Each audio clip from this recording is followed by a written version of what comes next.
Gosh, I know this is debatable, but I love Chick-fil-A. Does anybody else love Chick-fil-A? Oh, come on, right there, yes.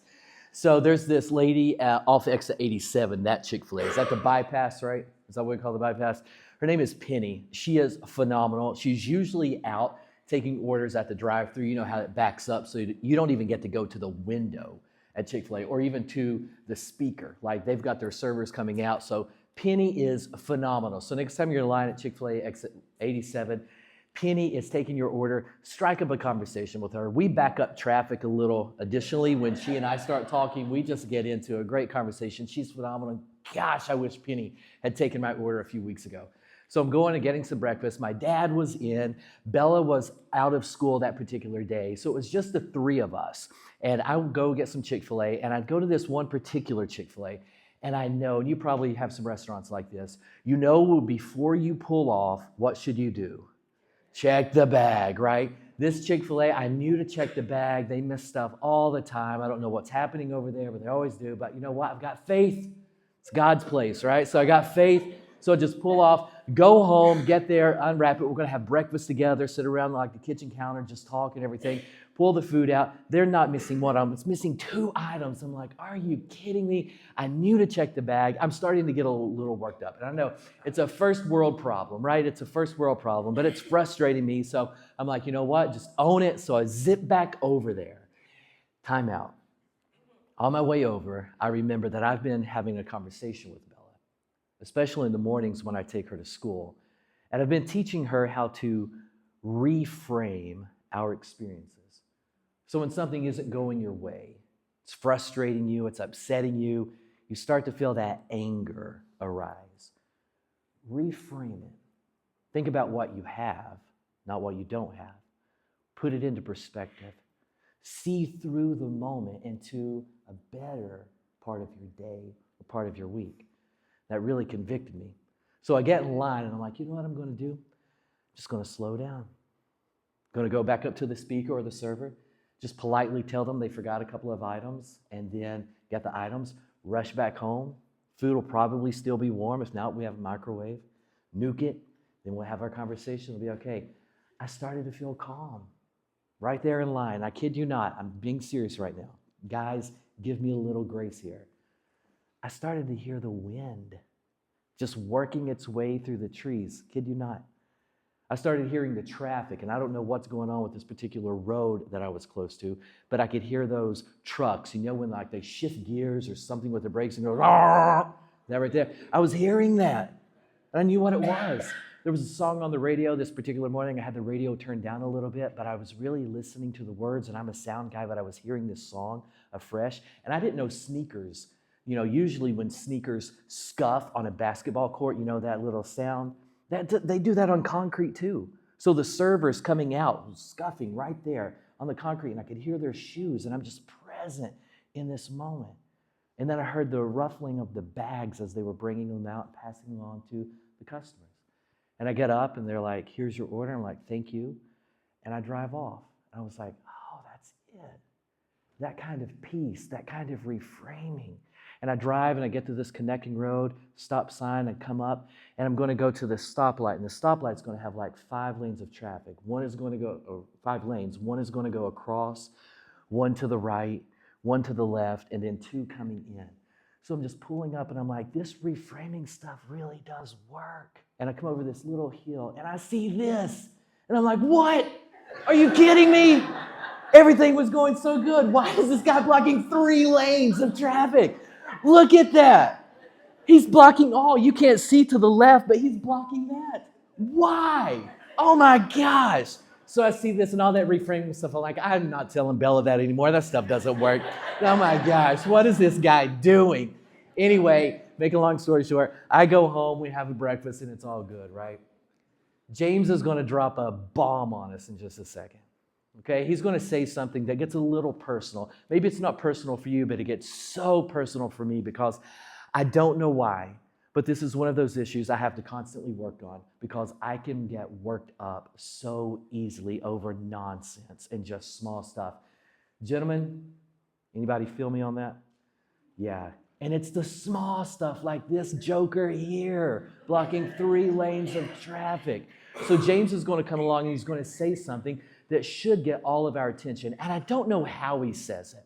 It's probably said in that first century context in a way to where, like, you can just like backhand somebody verbally and they feel it. I feel that that's what James is doing. And he drops this line. He says, I want you to know that human anger, this is James 1:20.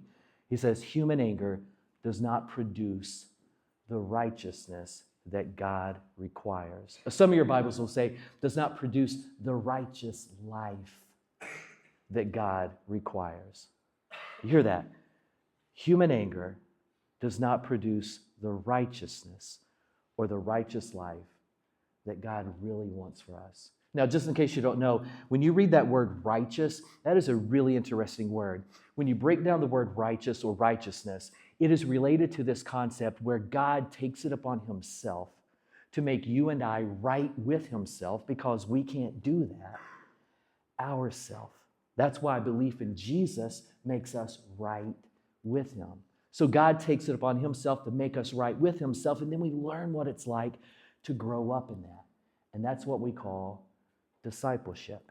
So when we think about this series, Discipled, and we're in week 4 of this series, Discipled, what we want to do is check in once or twice a year and just ask ourselves this question: am I being discipled? Am I a fully devoted follower of Jesus? Or, yes, I am a fully devoted follower, but has some stuff come along that's undoing my discipleship? And if I'm being really honest, I bet there are times when anger is undoing my discipleship. So James comes along and says, hey, human anger, when you're frustrated and you feel that anger arising, that is not going to lead to the life, the play out, the outcome, the next move that God wants from you. Has he got all of your attention? Because he sure has mine. I will tell you that David Green likes to use anger to justify his unrighteous life. So when you think about discipleship, the goal of discipleship, and here's a question I want you to really wrestle with this morning. The goal of discipleship is to allow his righteousness to lead to the righteous life he wants for you and for me. So check-in question: am I exchanging my ways for his ways? That's what it means to be discipled. I'm changing my ways for his ways. Now, when you think about anger, anger is a big deal, and I know all of us experience it. I bet some of you, just a guess, just throwing this out there, there's probably a handful of you, don't raise your hands. That'll probably cause more anger, I'm sure. Don't raise your hands, but a handful of you probably got really angry on the drive over here. Yes, you did, didn't you? That's why it was so quiet. There wasn't any laughter. That happened. You know what happens in these moments? Well, there's this guy named Rosenberg. I forget his first name. Just know Rosenberg. He wrote a great book called Nonviolent Communication. And he's got this whole section where he talks about anger. And he actually did some studies in prison with prisoners. And he came away with this conclusion after studying hundreds and hundreds of prisoners, not just people who are locked up for theft, but we're talking violent crimes. And he walked away with the idea that anger is rooted in the idea of having a need not met. He says you can trace and backtrack every one of our experiences with anger to an unmet need. Actually, I've got a few words here from him. Listen to this and be honest with yourself and ask yourself, or be honest with yourself and say, that really applies to me. He actually says, anger, it leads to a drastic reduction in reason and rational thinking. Guys, you ever lost it? And then ask yourself a little later, why did I do that? Why did I say that? He says it actually erodes the ability to control your impulses. In other words, when anger's alive, if you feel it, you do it, and not in a healthy way. He says anger, it just nurtures. It nurtures bias.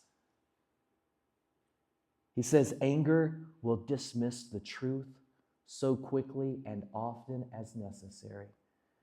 But then he says, but still, you need to listen to your anger. Have you ever thought about listening to yourself when you're angry, when you're upset? What's really happening in here. Now, if you don't buy that because some guy wrote it in a book, I think we can prove what Rosenberg is saying. I think we can prove it through James. So if you've been with us through this series, you know what we're doing. Meredith and I are taking the first chapter of James, and there's 5 really big ideas in that first chapter. And what we're doing is that each week we're looking at one of those big ideas, and then we're using the rest of the book of James as commentary on those ideas. So just a few chapters later, in chapter 4, James actually says something, and I want you to lean over to whoever you're with. If you're here alone, find the closest person, and I want you to answer this question. James 4 says this: what causes fights and quarrels among you? What causes fights and quarrels? So you got 8 seconds. Just lean over to your neighbor there. What causes fights? What's the root of it?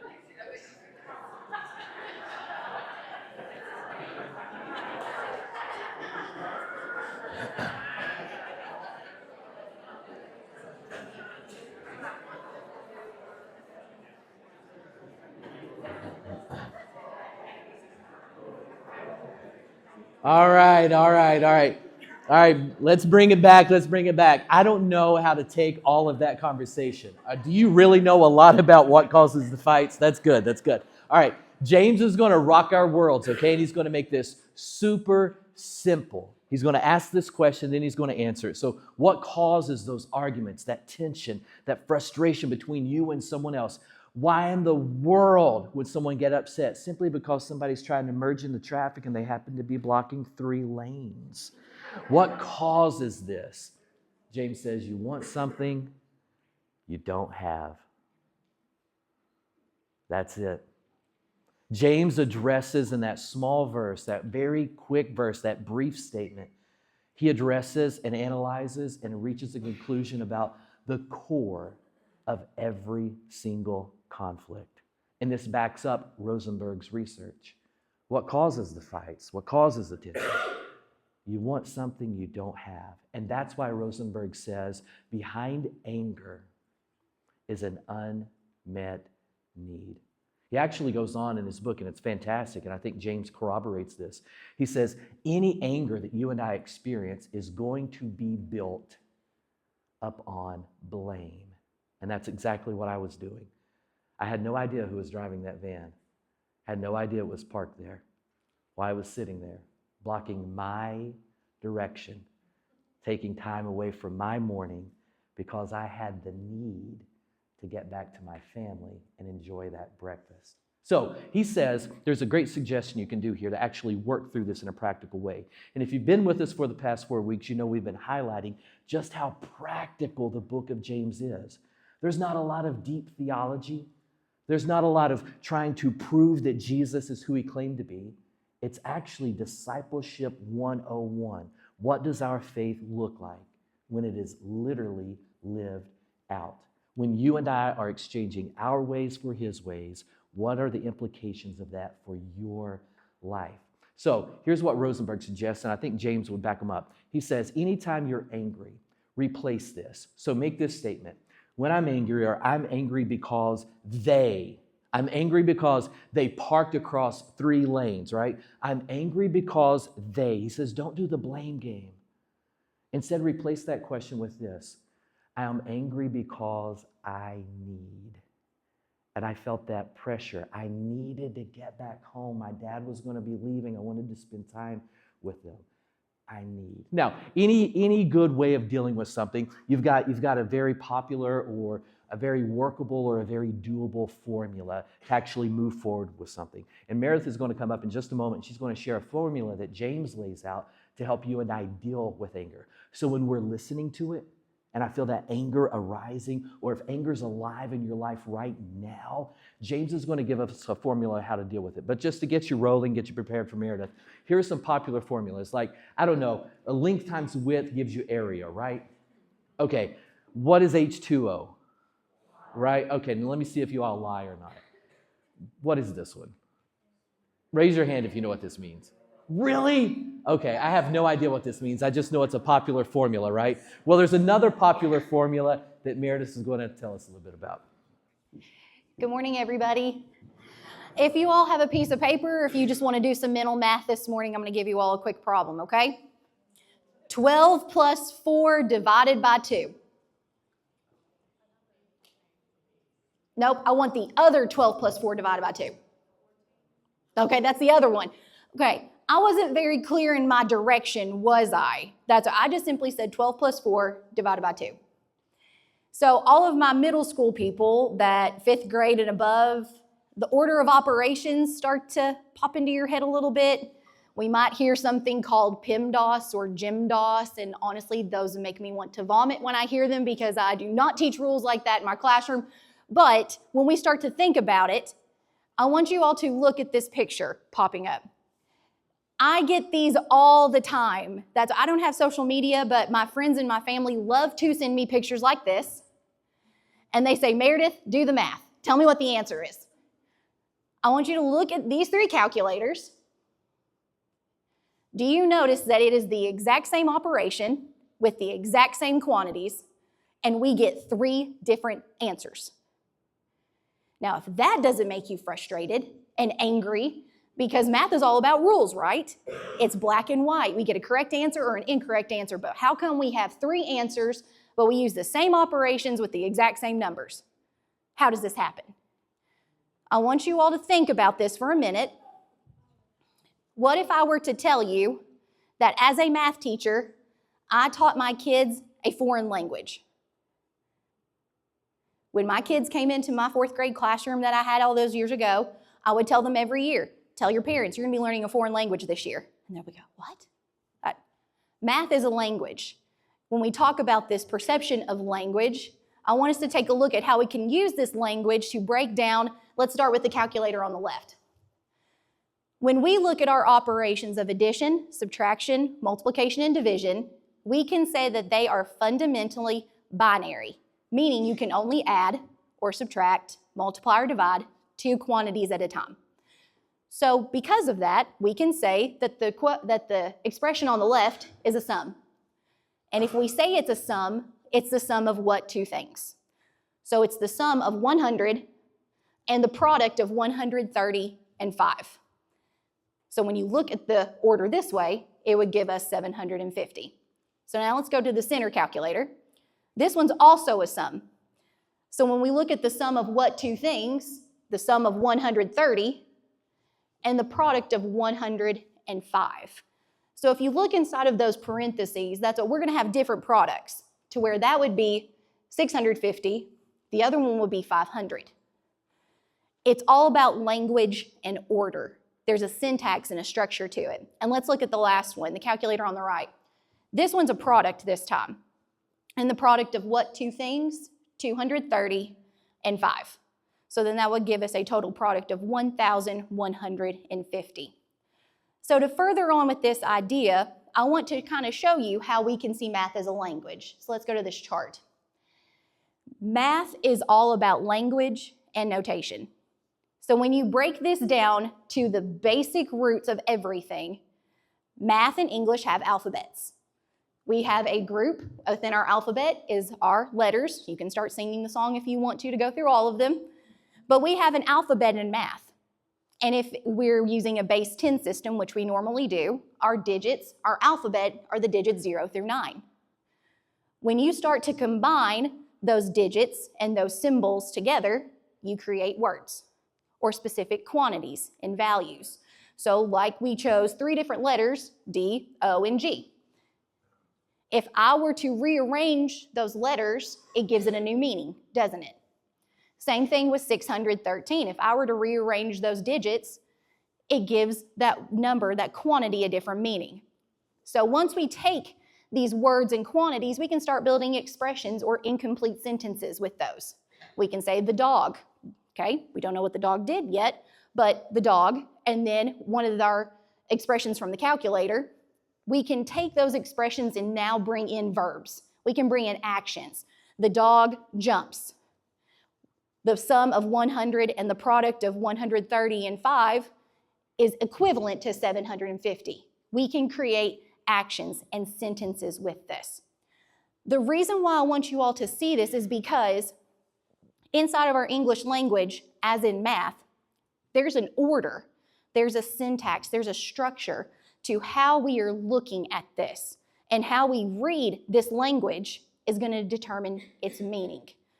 One of the most important things that we're going to look at is this verse in James. Everyone should be quick to listen, slow to speak, and slow to become angry. If we were to quantify this, how many of you all have ever heard of the phrase that God made us to be a listening being because he gives us two what? Ears to listen and one mouth to speak. So if we were to quantify that, let's put the formula up. Now, because I have the microphone, I can do the math that I want. So we're going to do this. It's not written like this in James, but I feel like that God really wants us to because he designed us physically this way. So I wanted to quantify quick to listen, but I wanted to double that amount. Because if we double the amount that we listen, our anger is going to automatically decrease compared to being slow to speak. God gave us 2 ears to listen and 1 mouth to talk for a very specific reason. So a couple of weekends ago, me and a couple of other wonderful people within church were out praying for our schools in Madison County. I had to run over to a FCA breakfast, and then I was going to meet up with everybody else and continue on praying after that. Got to one of the schools, and I got a text message from someone. And lo and behold, when I read it, my blood started boiling. And I'm not an angry person, but I was livid at that point in time once I read what I was reading. Before I knew it, my thumb started going a million miles an hour, trying to type back how angry I was for that person's comment to me. But what I did not realize was that the enemy was trying to distract me from praying for the schools where I was at that moment.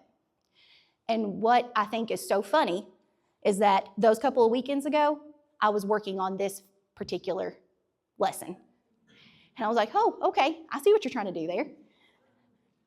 I had to pause and think, because this is a person that I know very well, and my relationship was going to change instantly, probably for a long time, if I had sent what I originally wanted to write.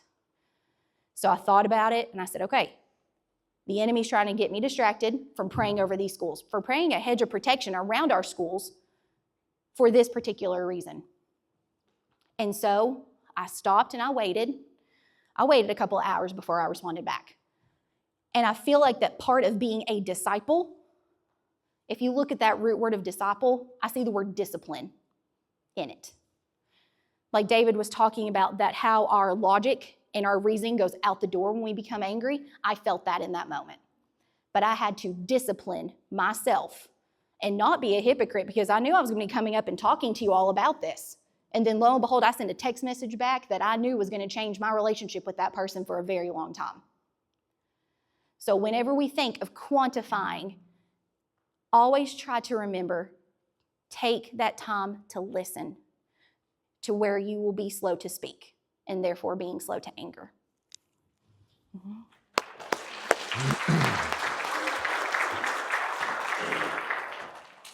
So here's the verse in its full context.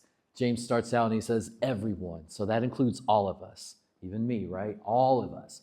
Everyone should be quick to listen, slow to speak, and thus slow to become angry, because human anger does not bring about the righteousness that God requires. So poll, okay? And be honest, and I'm going to participate. A poll. Raise your hand for whichever is more difficult for you, okay? We're all a family, right? So let's learn a little bit about each other right now. Is it more difficult for you to be quick to listen or slow to speak? So, okay, and I'm going to participate as well. So if it's more difficult for you to be someone who is actually quick to listen, let's see your hand. Is that your struggle? Okay. All right. Is it more difficult for you to be slow to speak? Yeah. Oh, yeah. And some of you, I see that it's both. Okay. All right. I got you. So when you think of that phrase, be quick to listen and slow to speak, some of your Bible commentaries may suggest this, and it's really interesting to see that they're a little related, because if I am quick to listen, then I'm automatically slowing down my speech. So it's neat to consider how that's nestled right in the middle. And if I'm slow to speak, then I'm going to enhance my capacity or my willingness to engage, being quick to listen, and slow to anger. And that's really where I have to slow down and focus. Slow to speak, David. Slow to speak. You get a shot to do it every Sunday. So slow down a little bit. Now, what's interesting is that we're going to have just a little conversation from James, okay? So the conversation we're about to have is not from me to you. The conversation that we're about to have is from James to me and you, okay? So these are his words. So if you get frustrated at it, you're going to have to take up with him, okay? Not me. So, all right. But listen to this. This is fantastic. Oh, let me tell you one story before we do this, okay? Super cool thing. So I'm learning to love to ride a horse. Does anybody do horse riding? Okay, this isn't the best picture of me, okay? It's like mid-gallop or whatever. But I don't know, several months ago, I told Tommy, I was like, hey, Tommy, I want to learn to ride a horse, and I think you're the guy to teach me. You know, I've been praying about this, whether I should or not. I know there's some risk and danger and all that, but I really want to give this a shot. Will you teach me? And he was like, sure. So I go out to Tommy and Connie's farm, and he gets me on a horse, and it's a really cool thing. But we're going. What's that? Yes, I do need one of the hats. There you go. So I'm riding this horse and actually get a little bit of a feel for it. So this is mid-gallop right here. But I told Tommy going in, I'm like, I don't want to be able to ride a horse, okay? I don't want to just gallop. I want to be able to ride this horse Indiana Jones style, right? Have you seen the movies where there's a horse and Indiana Jones just runs up behind it, boom, and launches himself on top of it, and then hi-ya, and then you're gone. That's what I want to be able to do. That's on my bucket list, just be able to hop on this bad boy and take off. So we're actually riding this. This is right before this horse slows down. And Michelle and I are actually on a horse. She's the one in front of me. Tommy and Connie, all of a sudden, they're gone.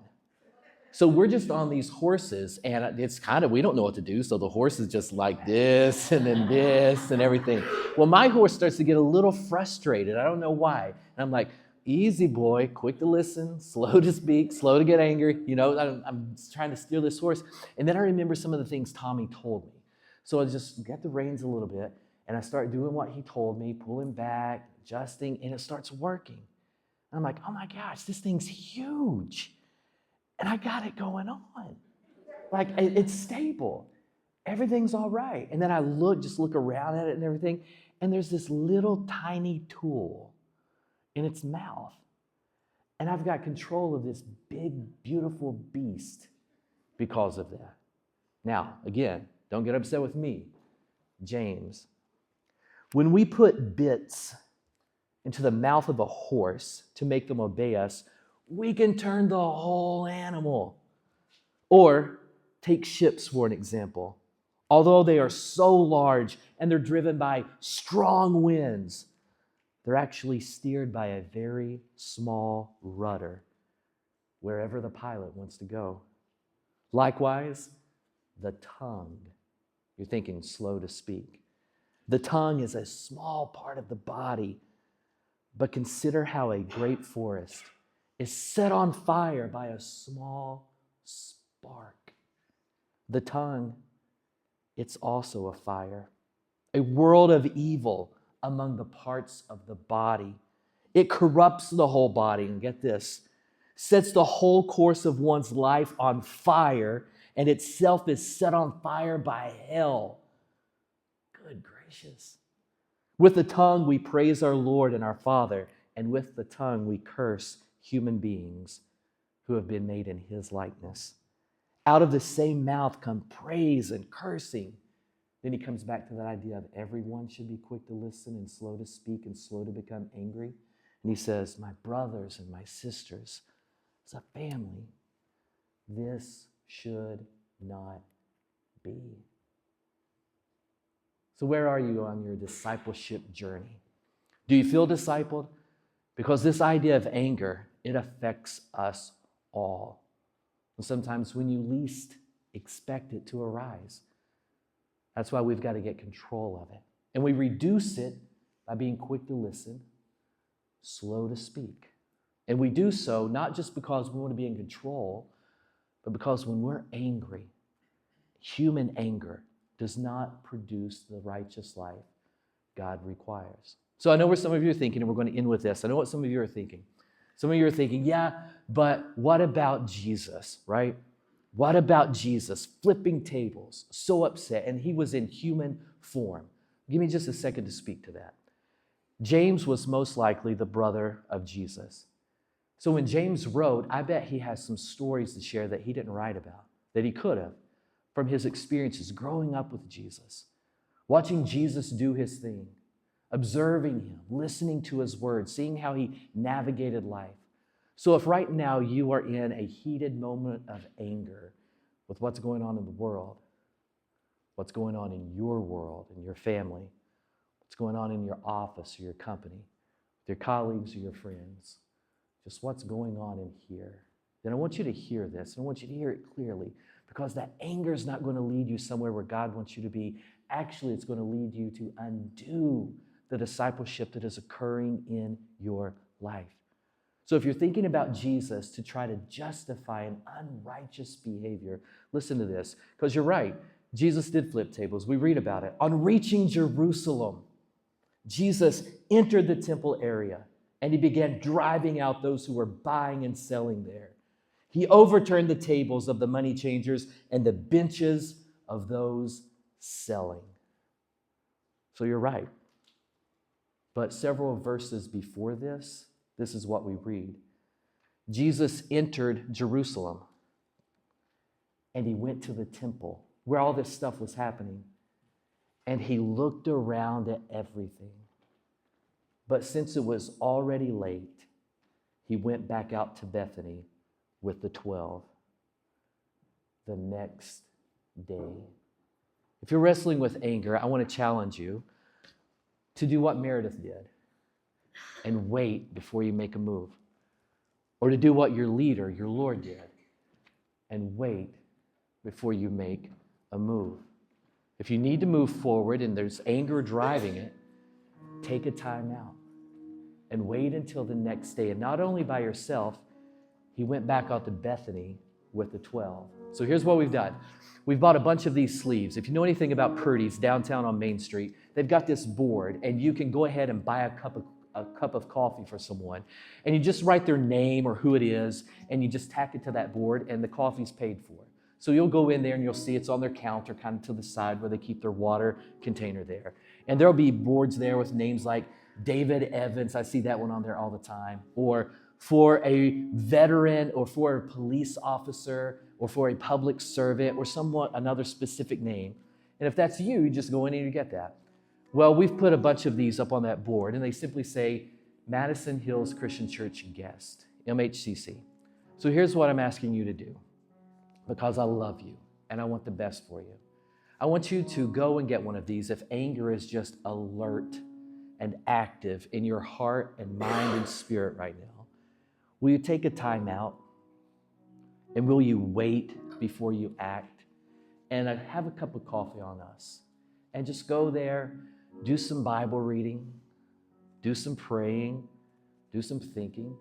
Or if you want to do like Jesus, because he goes back out with the 12, call me, call someone here, and we'll join you. We'll be there to be present with you, pray with you, and help set you up, because if you've got to make a move, we want you to make it in the right way, because your anger is not going to lead you to where you need to be. Father, you're good. We say that every week because we believe it. And so many of us have experienced that, and we praise you for it. And Father, for any of us that are really wrestling with anger right now, we are so upset. I bet they can't see clearly. So right now, Father, use this moment to speak to them with your Spirit as you've spoken through your word. Give them what they need, not to make a move in anger, but to make a move to reach out to you, to reach out to us, to take an advantage of this opportunity, to wait until the next day before they act. God, again, you're good.